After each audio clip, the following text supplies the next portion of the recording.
The baby cried alone at the gravesite until a silent Apache stepped forward.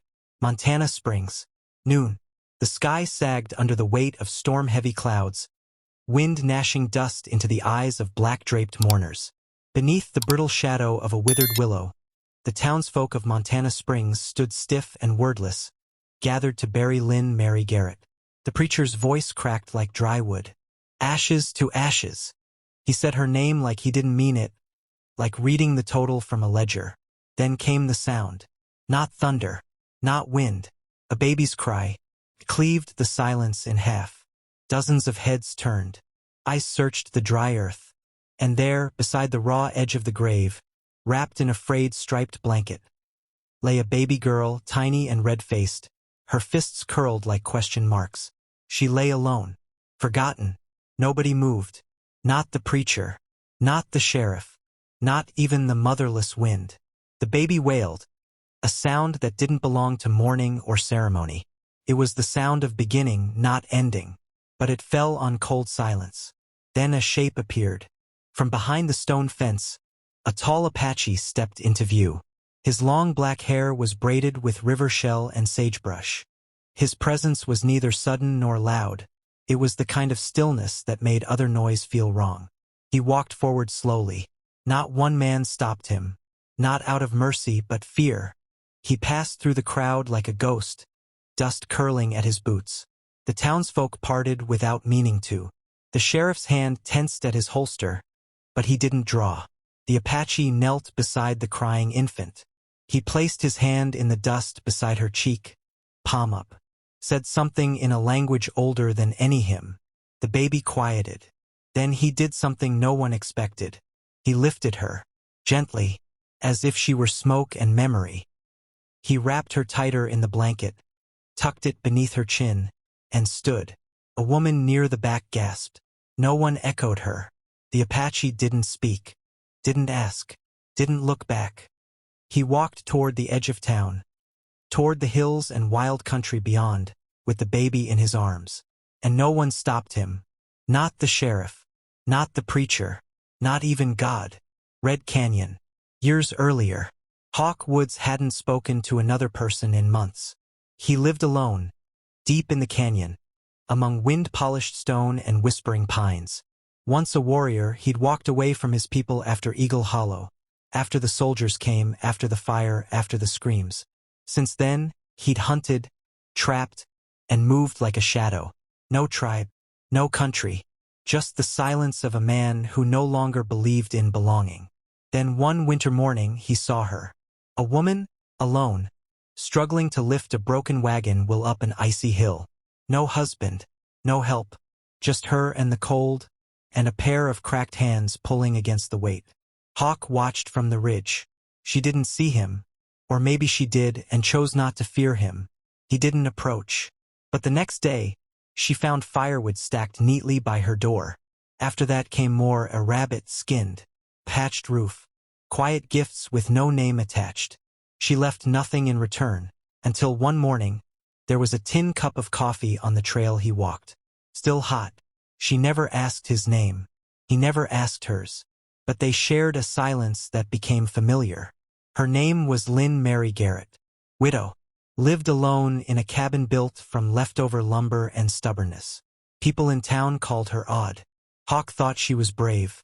One night, standing by her fence as snow fell soft and slow, she spoke. "I had a dream," she said. "The baby had your eyes." Hawk didn't answer. "If it's a girl," she whispered, "I'll name her Sarah May." Then she turned and went inside. Weeks passed. Snow deepened. Hawk saw no smoke from her chimney. He followed her trail one day, found blood in the snow, scattered prints, and a wagon left open. He tracked the signs down to a grove of aspen. There she was. Lynn lay still, cold already. In her arms, barely wrapped in a blue shawl, a newborn girl stirred. Alive. Hawk buried Lynn himself. No preacher, no sermon, only the wind and his hands in the dirt. He brought the child to town. He didn't stay long. Later, he learned what they did. They buried Lynn properly this time, but left the baby beside the grave. Alone. as if she didn't belong to the woman they just wept over. And Hawk, who had once left everything behind, found himself walking forward again, toward something he hadn't planned. He didn't speak. He didn't ask. He picked up the girl, tiny, warm, and impossibly quiet, and wrapped her tight. Her name was Sarah May, and she was no longer alone. The grave had just taken its last clump of earth when the baby cried again. It wasn't a soft whimper. It was a sound that tore through the brittle silence like a branch snapping underfoot. Urgent, demanding, alive. The townsfolk turned. There, beside the fresh mound of soil and the crooked headstone, lay a newborn wrapped in a worn striped blanket. Her tiny fists beat at the air. Her face, flushed and twisted in distress, rose from the dirt like a question no one wanted to answer. She had been left there, placed beside the grave, not in it, as if her existence itself was too uncertain for the ground to claim. No one moved. Not the preacher, who cleared his throat but said nothing. Not the sheriff, who glanced down the line of mourners as though searching for someone else to act. Not the women who clutched their shawls tighter, murmuring but unmoved. The baby screamed louder. That was when Hawk Woods stepped forward. He came from behind the old stone fence, tall, lean, quiet as snowfall. His presence struck the crowd with the force of a forgotten truth. Apache, they whispered, or half-blood, or worse. He didn't look at them. He only saw the child. As he walked through the crowd, people stepped back. Instinctively, not one dared meet his eye. Hawk knelt beside the baby, lowering himself into the cold grass with care. He placed his hand in the dirt near her cheek and whispered something. Not English, not for them. The crying stopped. She looked up at him. Just looked. And Hawk Woods, who had once abandoned war and tribe and every duty a man might carry, reached out and lifted her. She was light, too light. He wrapped the blanket tighter, careful not to jostle her. She didn't fuss. She just breathed, steady and close against his chest. He stood. Still no one moved. The sheriff's hand hovered near his pistol. But he didn't draw. His jaw tightened. His gaze met Hawk's for the briefest moment. Not challenge, not threat, just a silent acknowledgement. I see what you're doing. And then Hawk turned. He walked toward the hills beyond the fence line, toward the wild country that had no use for fences or laws or graves. The townsfolk watched. None spoke. None followed. Because somewhere in the back of every mind, the same thought had taken root. Whatever that child was, whatever she might become, they had left her, and he had not. Red Canyon, just after dawn. The wind had calmed, but cold still sat heavy in the stones. Hawk Woods moved through the canyon like someone returning to a place both sacred and unfinished. His boots stirred the dust, but he left no trail.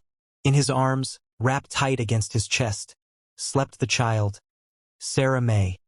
So small she barely shifted his balance, and yet, somehow had already changed his path entirely. They reached the open clearing, where 3 ancient stones stood arranged in a circle.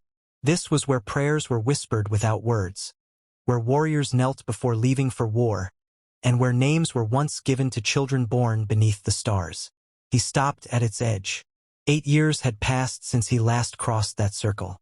8 years since the fire at Eagle Hollow, since the deaths he still dreamed about. He had buried his weapons, his title, and whatever belonging remained, choosing silence and shadow instead of tribe and memory. But today he carried life, and that life demanded witness. The canyon seemed empty, but Hawk knew better. The land watched, and so did the people. They came slowly, from tents, from hidden paths, from higher up the cliffs. Wordless and watchful, women with shawls drawn tight, men with hunting knives still at their belts, children peeking out from behind legs.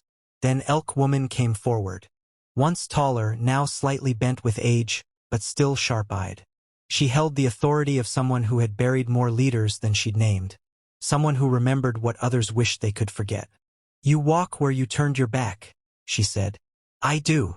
And you bring a stranger. I bring a child, Hawk replied, stepping into the stone circle. One with no voice, no shield, and no home. He laid the baby gently between the stones, her blanket wrapped firm, her breath visible in the morning air. She stirred but did not wake. In the old tongue, his mother's tongue, Hawk spoke. She has no tongue to defend herself, but I have arms to carry her, and a heart that already knows her name. She was not lost. She was left, not by fate, but by those who feared what she is. I will not leave her. Murmurs passed through the growing crowd. Tocho, Hawk's cousin, stepped close. She is not one of us. She was born of a woman who once stood here, who broke bread with you, who never flinched from the way I looked. She will bring trouble. She brings truth, Hawk said. If we claim to value children, then we must not choose only the ones who look like us. Another man spoke. What will happen when the townspeople come, when they ask where she went? They will not, Hawk said. They already left her. He said it plainly, and they heard the weight of it. Then, from the back, a woman approached. She placed a strip of soft cloth beside the child. Another followed, laying down a feather. A third came, bringing a carved wooden charm. One by one, offerings formed a circle around Sarah May. Milkroot, beads, bits of bone. No one spoke, but they gave, until the baby no longer lay alone. Elk Woman stepped forward again. She looked down at the child, then back at Hawk. You have claimed her. Yes. You will raise her. Yes. You will teach her what we do not know, and protect her from what we cannot. I will. She paused, then knelt, drawing a spiral around the sleeping child. A symbol of acceptance, of transition, of becoming. She stays, Elk Woman said, not with joy, but with certainty. The people stepped back, the circle widening, the silence settling. Sarah May shifted in her blanket. Hawk knelt and touched her hand. She curled her fingers around his. He did not smile, but his breath grew steadier. She was no longer abandoned. She was sworn to, and so was he. Montana Springs. 3 days after the funeral. By the time the wind settled, the talk had already begun. Not in shouts, not yet, but in the slow churn of murmurs behind curtains, in back rooms, and under breath. It started with the preacher's wife whispering to the baker's daughter. He just took her, the baby, from the grave. And the daughter whispered it to her uncle at the mill, who passed it to the blacksmith, who leaned over his anvil and said, I heard she didn't cry at all when he lifted her, like she knew him already. The story bloomed in the hollows of people's fears. And then the paper printed it. Child abducted at funeral. Apache man carries off white infant at graveside. Subhead. Sheriff present. No arrest made. The headline struck like a hammer. Within hours, it was all anyone could talk about. On porches, in stables, beside barrels of flour and cornmeal. The town's heart raced without rhythm. Savage took her, plain as day. Sheriff just let him go. What happens if he brings her back? What happens if he doesn't? Sheriff Elijah Buchanan sat in his office, holding the paper as if it might crumble. He had not spoken to anyone that morning, nor the one before. He'd told himself the baby was better off than left in that dust. He had believed it, still did. But belief didn't shield you from fire. It was Clara Hudson who lit a different flame. She found the journal under Lynn Mary Garrett's floorboards, wrapped in oilcloth, tied with twine, tucked beneath a loose plank. Lynn's final entry was written with steadiness. If he comes, give her to him. I trust him. One line. Nothing more. And beneath it the name, Sarah May. Clara's hands trembled as she read it. She knew what to do. By mid-morning, the page was nailed to the church door. She didn't announce it.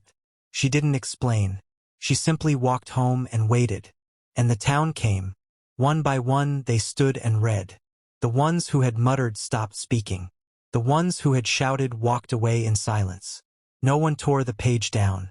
And no one, not even the loudest voices, said a word against what Lynn had written. Sheriff Buchanan read it in the fading light, then read it again, and again. Finally, he folded his badge into a handkerchief, placed it in his desk drawer, and saddled his horse. Red Canyon. Dusk. Hawk knew the canyon like he knew silence. He had chosen this place years ago because it belonged to no one, and because it didn't ask him to belong to it. But now, with Sarah May nestled in her soft wrap, tucked against his chest, the canyon felt different. It no longer held only memory. It held promise. He watched her sleep, face soft and peaceful, tiny breath warm against his collarbone. The women of the canyon had left gifts. Milkroot, bone charms, bits of cloth. No one had said she was theirs, but no one had denied her either. Then Hawk heard it. Hoofbeats on stone. Slow. Measured. Not hostile, but not careless either. He rose before the rider came into view. It was Sheriff Buchanan. He dismounted at the rim of the circle and walked forward, hat in hand. He carried a small leather pouch. His movements were slow, not from fear but reverence. He stopped at the edge of the sacred stones, held out the pouch. "I brought these," he said. "Lynn. She used to talk about planting almond trees." Hawk stepped forward and took the pouch. Inside, seeds. Pale, smooth, full of waiting. "She never planted them," the sheriff added. "Said she was waiting for something to feel permanent." Hawk looked down at Sarah May, then at the fire, then back at the man who had once let her be taken. "She gave her name," Hawk said. "She did. She chose her future. She did that too." The sheriff swallowed. "I didn't stop you because I saw what no one else did. She cried when the earth took her mother, but not when you lifted her." I think she knew." They stood in silence. The fire cracked low between them. Then, from Hawk's arms, Sarah May stirred. Her eyes opened wide, bright, steady, and fixed on the sheriff. She reached out one small hand and said, clear as breath, "Safe." The sheriff fell quiet, knees bending as he knelt without thinking. He looked at the child as if she had named something inside him. Then slowly he stood. "I'll go back," he said. "I'll make sure it's written down, her name, her mother's wish, everything. I'll put it in the records." He turned, hesitated, then looked back. "She's not a secret," he added. "And she's not a scandal. She's someone's daughter." Hawk nodded once. "She's mine now," he said. "Not by blood, but by everything else," Buchanan finished. He left the pouch of seeds beside the stones and walked back down the canyon trail alone. Montana Springs. 7 days after the funeral. Nothing in town looked different. The streets still filled with dust when wagons rolled through. The church bell still rang on Sundays. The curtains in the general store still swayed from the same cracked window. But something had shifted. People looked longer before speaking. They hesitated just enough to show they'd read the page on the chapel door. That they'd thought about it, really thought. Clara Hudson kept a daily vigil without calling it that. Each morning she walked up the steps with a basket of crushed lavender, sweeping gently around the doorframe before smoothing the brittle paper that still clung there with a single iron nail. The words, once sharp in their newness, had begun to fade. "If he comes, give her to him. I trust him." Beneath, in Lynn Mary Garrett's careful script, Sarah May. Someone had underlined it in graphite. Another had left a blue feather tucked beneath the nail. No one touched those things. They became sacred by silence. At first, there had been doubt. A defense clung to by the proud or the afraid. "That's not legal," muttered one of the bankers. But he didn't say it twice. Because soon, every tongue that questioned the note had to face the gaze of someone who knew better. Someone who remembered Lynn walking to town, her belly full with life, shoulders square, eyes bright with worry and resolve. She had asked about almond trees. She had asked about names. And she had trusted a man no one else dared to. The sheriff's decision. Elijah Buchanan had not slept through a night since the funeral. He hadn't drawn his gun, hadn't raised his voice, but he had stood there and done nothing. And in that nothingness, he'd heard the worst parts of himself echo. He read the journal page daily. It hurt more every time. Not because he didn't agree, but because it proved how far he'd stood from doing what was right. He tried to find excuses. There was fear, uncertainty, the law's silence on such things. But in the end, what had kept him still was this. He hadn't been brave enough to protect a baby in front of a crowd that wasn't ready to accept her. And that truth lodged itself like a stone in his ribs. Montana Springs Courthouse. On the 8th day, he walked into the courthouse and asked the clerk for a birth record ledger. The clerk, a pale and freckled boy with ink-stained sleeves, blinked up at him. "Whose record?" "Sarah May." He said it softly, like it wasn't strange at all. The clerk's pen paused. The baby?" "The child Lynn Garrett bore," Buchanan said. "Born 2 weeks ago. Buried her mother at the Willow Grave. Taken under care by Hawk Woods." The boy hesitated. "You sure you want this in writing?" "I'm not asking permission." That silenced any protest. The sheriff dictated every word. Child's name, Sarah May. Mother, Lynn Mary Garrett. Father, not recorded. Guardian, Hawk Woods. Claimed in accordance with mother's written will. He added 2 more lines. Verified and accepted by Clara Hudson, apothecary. Confirmed by Sheriff Elijah Buchanan. The pen scratched each word with weight. When it was done, the clerk lifted his head. "Should I file it in the family register? And make a second copy?" "Why 2? 1 for the books," the sheriff said. His jaw tightened. "And 1 for the child." Outside the courthouse. Noon. He stood on the steps, document in hand, watching the slow life of the town pass. The streets looked the same. Kids chasing sticks, old men brushing dust off crates.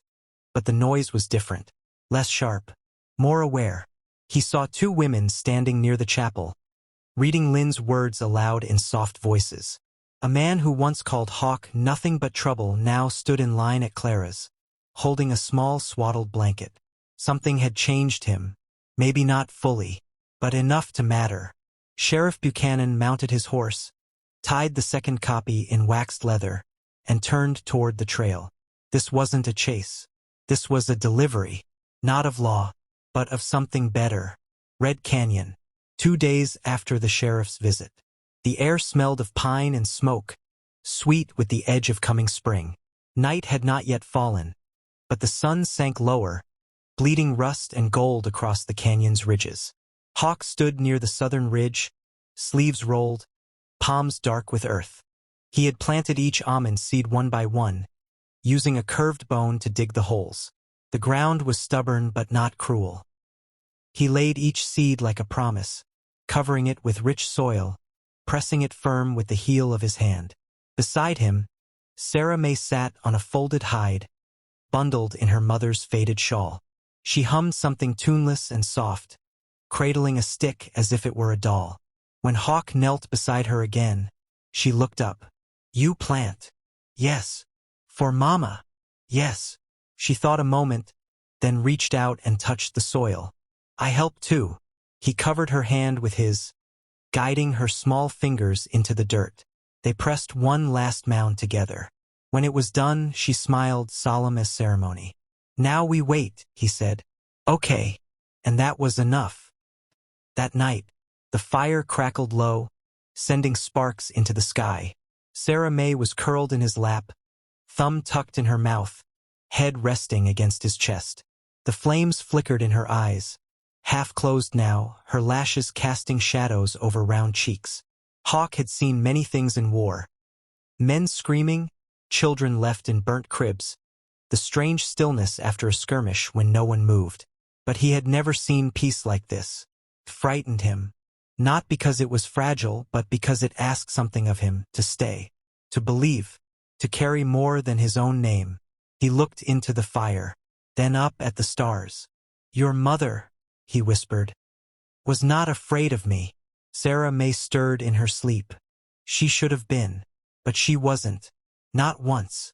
He reached into the folds of his coat and pulled out the folded birth record. He'd unwrapped it slowly that morning, reading each line by firelight. Sarah May. Mother, Lynn Mary Garrett. Father, unknown. Guardian Hawk Woods. Per mother's will. He folded it again and tucked it back close to his chest. He didn't need the words to know it, but she might someday. At dawn, Sarah May ran barefoot across the canyon floor, chasing the light. Her steps were careful, but her laugh echoed, soft and brave. She found a feather long gray and held it high like a prize. "Bird, leave it," she shouted. Hawk nodded from where he knelt by the trees, watching the soil, checking for signs of root. She ran to him and handed the feather with both hands. He took it gently. "You keep," she said. He stared at it for a long moment, then stuck it into the band around his wrist. She leaned close, whispering as if the canyon itself might overhear. "You not alone." The words broke something in him and remade something else. That night, they sat by the fire again, sharing boiled root and berries, breaking bread Clara Hudson had sent with the sheriff. Hawk tore a piece, handed it to Sarah May. She bit into it and said, "Good." He watched her chew. "You're not a mistake," he said. She swallowed. "I'm the beginning." He blinked, once. She didn't know what that meant yet, but she had said it like truth, and he would never take it from her. Montana Springs, 15 years later. The road into town hadn't changed, not in the way that mattered. Dust still swirled behind wagon wheels, clung to boots, and settled into every crack of every wooden porch. The steeple still leaned, as if listening. The school bell still rang late some mornings, and the saloon piano still stuck on high notes in the same broken places. But the people, they had changed. Or maybe time had simply reminded them how to listen. When Sarah May walked into town, no one stopped her. No one turned away. No one said a word. She wore a shawl of faded blue, the same one her mother once wrapped around her shoulders on cold mornings. Her braid was long and tied with leather. Around her neck, a small pouch of sage and almond bark swayed gently as she moved. She was 17, and she had come not to ask anything, only to speak. She passed the old general store, still run by the Miller boy, now thick around the middle, slower to smile. Past the apothecary, where Clara Hudson, older, grayer, still sharp, watched through the window and nodded once. And finally, she stood at the foot of the chapel steps. The same steps where her mother had once sat with a sore back and swollen belly. The same door where a page had once been nailed, weathered by time and sun, holding the words that changed everything. Sarah May reached into her satchel. From within, she pulled that same page, preserved between pressed leaves and soft cloth. She unfolded it carefully, stood tall, and read aloud. "If he comes, give her to him. I trust him." She held the silence after like it mattered, like it was part of the message. Then she spoke. "My name is Sarah May. My mother was Lynn Mary Garrett. She gave birth to me alone. She died alone. But I was not left alone. She named me. She chose who would raise me. She gave me to someone the world feared, and I am here because of it." She paused. People had gathered now, not many, just enough. Some on porches, some by windows, a few by the well, all quiet. "I came back not to belong to you," she said, "but to remind you who she was, and who I am. You left me in the dirt beside a grave, but I grew, not in spite of you, without you." No voice rose to answer. She stepped forward, took out a fresh nail, and pinned the page once more to the chapel door. She stood back, studying it, then turned, walked down the steps, and headed toward the road out of town. Down the hill, beside the willow, Sheriff Buchanan stood near the grave where it all began. He was older now, slower. A cane steadied his left leg.